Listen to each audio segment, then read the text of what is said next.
evening, everyone. Today I'll be discussing the advancement of higher education in prison systems and its need for these environments.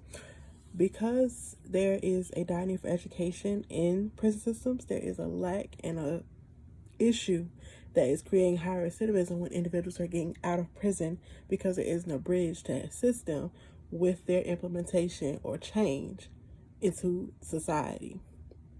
With this dynamic, you have individuals who are not only struggling to create an alternative identity, but they are struggling because society is limiting them due to their charge.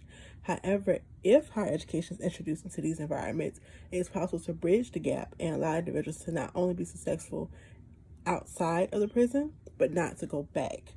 And this perspective stemmed from my research and me seeing how not only the individual is forced to be a part of that second class status, but it perpetuates a stereotype that continually adds to the issue of how the person's perceived or how they are limited because their sentence created a dynamic that they did not realize was going to alter their presence or alter who they are as a person, because that second class status sticks with them for the rest of their life.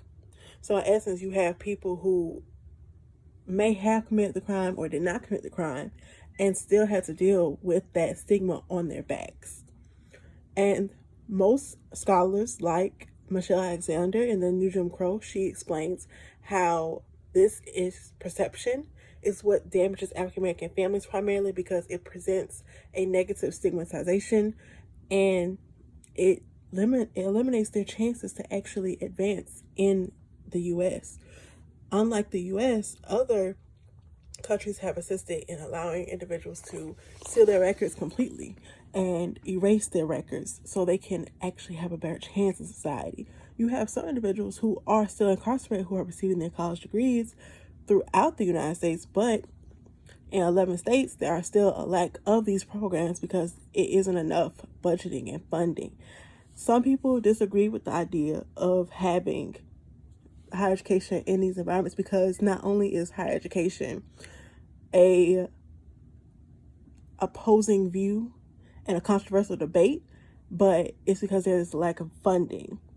However, with the amount of funding that is available, it could be redirected and given certain programs like the Second Chance Pell Grant program that allows individuals to actually receive an education. The issue with not having education creates higher recidivism, and higher recidivism creates higher crime. If there is an actual application or something to bridge the gap, individuals will not be constantly having to go through the track of being reincarcerated, and they'll be less likely to have crime. However, if an individual is not given the opportunities to succeed or have resources that will allow them to implement themselves back into society, there will continue to be a problem. It will not be as much crime if there was something in between that gap between society and prison. However, there will continually be crime and continually be recidivism rates and reincarceration rates, more prisons, and all if there isn't anything to bridge the gap. And education is the torch to changing the situation against formerly or currently incarcerated individuals. Thank you.